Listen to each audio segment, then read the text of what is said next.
In an episode of The Simpsons, Homer says about beer, he says it's the cause of and the solution to all life's problems. Well, I think you could say the same about phones for a musician.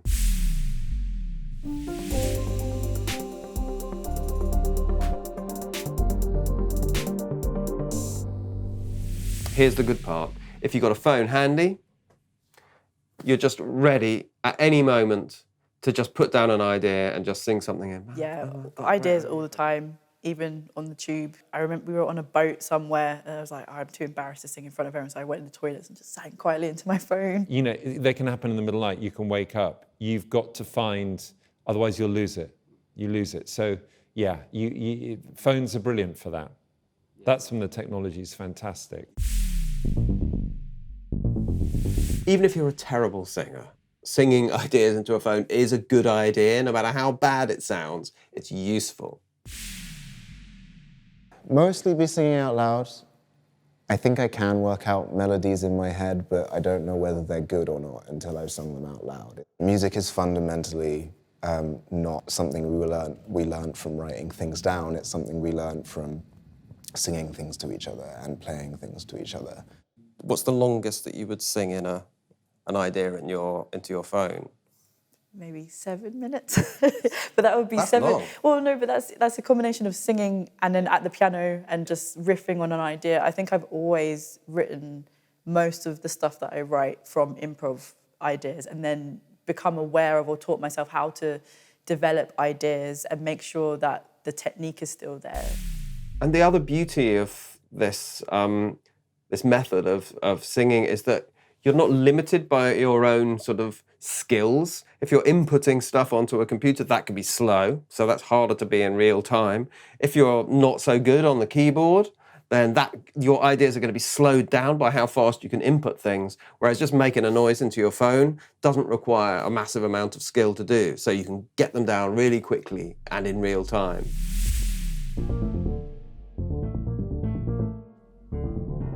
Okay, here's the bad side of phones. If you've got a phone sitting there beside you, of course you're going to be tempted to check your notifications and so on. We're in my studio now. I never have my phone in the studio. I just had to go and get it in between takes because I never bring it in so that I can't be distracted by it. I don't even have this computer on the internet.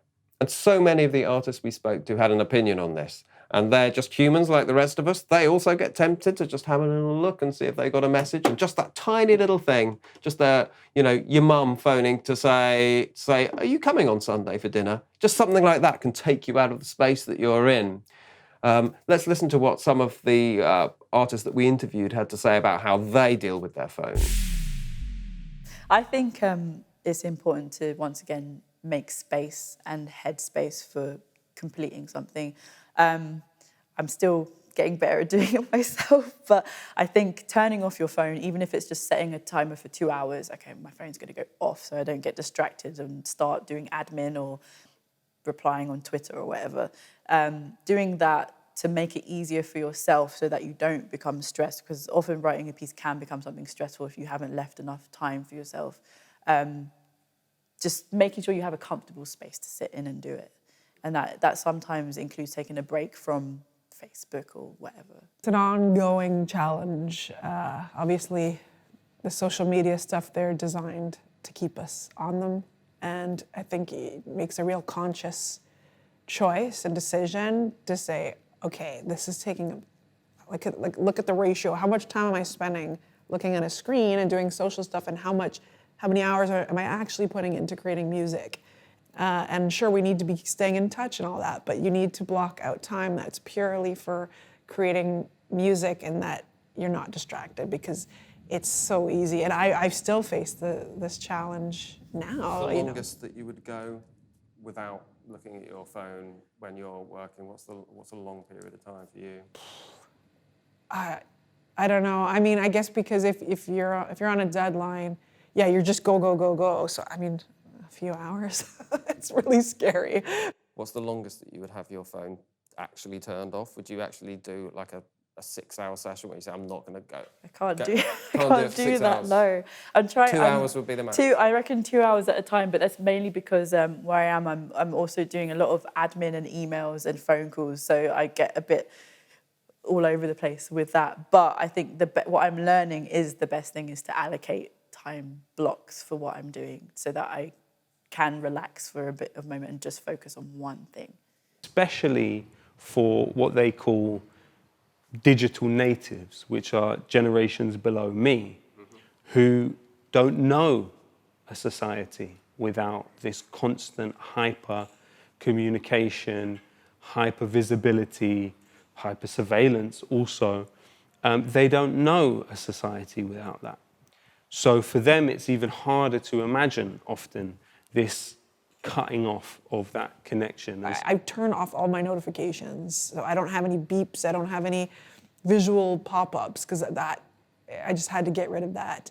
But even now physically, not having my phone sitting on my studio desk if I want to get some serious work done.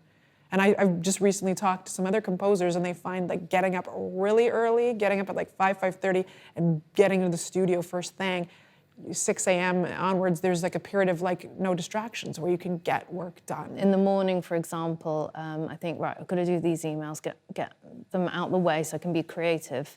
And they kind of take away your creative energy. You know, I feel like I need a lot of brain power to create music and practice.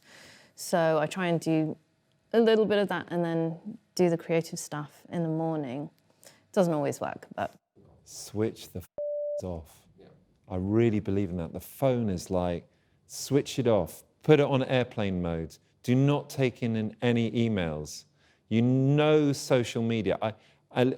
That's me. That's because I'm middle-aged. But maybe, you know, I don't want to say for younger people, maybe they can balance it. But I really believe that the most important thing as a musician, I believe, in creating is being in the moment. Those things take you out of the moment. This is special time. This is you creating. And you must, you know, I think you have to be really disciplined on this, really disciplined. And musicians were lucky 30 years ago. The Beatles were lucky 50 years ago because there weren't those distractions. There wasn't all this stuff. This stuff gets in the way of you and your music. I mean, quite often I will turn it off, but it's usually near me because I do use it as to record or to use a metronome or a timer. But obviously you don't have to have it on for those things. But I do feel it helps so much to put it on airplane mode or put it in another room. That does really help. I have been in sessions where sometimes the artist will just be on their social media just constantly. And it's not a bad thing if they just want to take like a video of the session or just like a video of the track or something just to be like, hey, in the studio, making some music. But when it seems to just be basically the reason they're there, or if they're just not in the room because they're just on their phone, that can be frustrating. And I ask everybody that I work with in the studio, phones off, no distractions, all the engineers, producers, you know, musicians, no phones, no distractions, off. And I have had instances when people have been on Instagram following, and I'm like, it drives me around the bend because they're not fully present. It's so important, that thing, be present with your music. So phones, great and terrible, like a lot of things in life. You may have to declutter your mind and get rid of it, but you also might want to have times in your life when it's handy and you can get a brilliant idea down in a second.